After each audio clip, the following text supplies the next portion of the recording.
ಏನೋ ಫೋನಿನಲ್ಲಿ ಅರ್ಜೆಂಟ್ ಆಗಿ ಬರ್ಬೇಕಂತ ಹೇಳಿದ್ರಲ್ಲ, ಏನು ಕಾರಣ ಅಂತ ಗೊತ್ತಾಗ್ಲಿಲ್ಲ. ಕಾರಣ ಇದೆ ರಂಜಿನಿ, ಕಾರಣ ಇದೆ. ನೀನು ನನ್ನ ನೆಚ್ಚಿನ ರಾವಣಿ ಅಂದ ಮೇಲೆ ನಿನ್ನಿಂದ ನನಗೊಂದು ಸಹಾಯ ಬೇಕಾಗಿದೆ. ನಿಮಗಾಗಿ ನನ್ನ ಪ್ರಾಣ ಕೊಡಲು ಸಿದ್ಧವಾಗಿದ್ದೆ. ಪ್ರಾಮಿಸ್? ಆದ್ರೆ ನೀವು ನನ್ನ ಪತಿ ದೇವರು ಅಂತ ನಾನು ಆಸೆ ಇಟ್ಕೊಂಡಿದ್ದೇನೆ. ಆದ್ರೆ ಬೇರೆಯವರ ಕೈ ಹಿಡಿಬೇಕಂತ ಈ ಮಾತನ್ನು ನೀವು ಹೇಳ್ತಾ ಇದ್ದೀರಾ? ಹೌದು. ನೋಡಿ, ನೀವು ನನ್ನ ಪತಿ ದೇವರಂತ ನನ್ನ ಹೃದಯದಲ್ಲಿಟ್ಟು ಪೂಜೆ ಮಾಡ್ತಾ ಇದ್ದೆ. ಆದ್ರೆ ಈಗ ಬೇರೆಯವರ ಕೈ ಹಿಡಿ ಅಂತ ಹೇಳ್ತಾ ಇದ್ದಲ್ಲ, ನಿಜವಾಗ್ಲು ನೀವು ಮನುಷ್ಯರಲ್ಲ, ನೀವು ರಾಕ್ಷಸರಂತ ಮಾತ್ರ ಬರೀಬೇಡಿ. ಇದೊಂದು ಉಪರಿತ ತಿಳಿದುಕೊಂಡು ಪಾತಾಳ ಸೇರ್ತೇನೆ ಹುಚ್ಚಿ.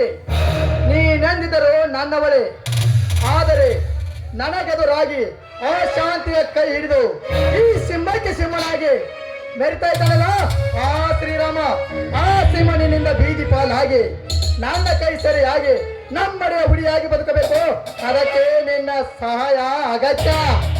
ಬೇಡ ರಾಜ, ಅವನು ವಯಸ್ಸಿನಲ್ಲಿ ಚಿಕ್ಕವನಾದ್ರೂ ಕೀರ್ತಿಯಲ್ಲಿ ತುಂಬಾ ದೊಡ್ಡ ವ್ಯಕ್ತಿ ಇದ್ದಾನೆ ಅಂದಾಗ ಅಂತವನಿಗೆ ಮೋಸ ಮಾಡಲು ನನ್ನಿಂದ ಸಾಧ್ಯನಾ? ಹೆಣ್ಣಿಗೆ ಸಾಧ್ಯ ಆಗುವುದು ಯಾವುದೂ ಇಲ್ಲ ರಂಜನಾ. ನೀನು ಮನಸ್ಸು ಮಾಡಿದರೆ ಈ ಎರಡು ಅಂತಸ್ತಿನ ಕುಬೇರನ ರಾಣಿ ನೀನಾಗುತ್ತಿ. ವಿಚಾರಿಸು. ನಿಜವಾಗ್ಲೂ ಹೇಳ್ತಾ ಇದ್ದೀರಾ?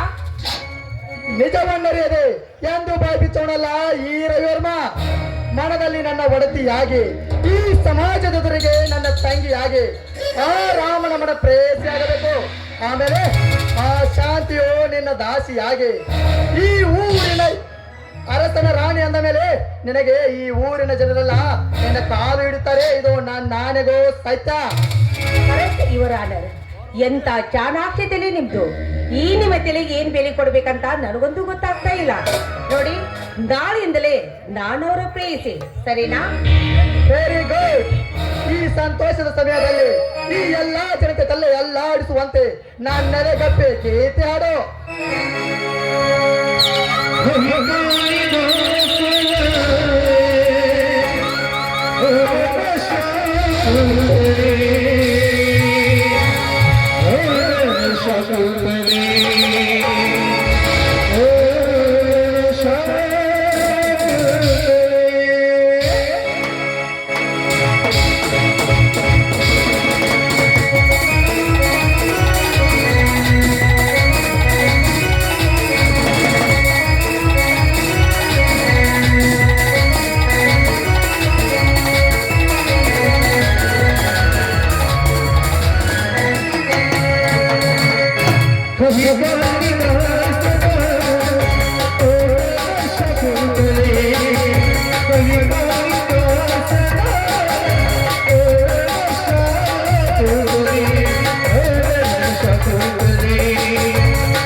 That is proposed, but sorry, these brothers.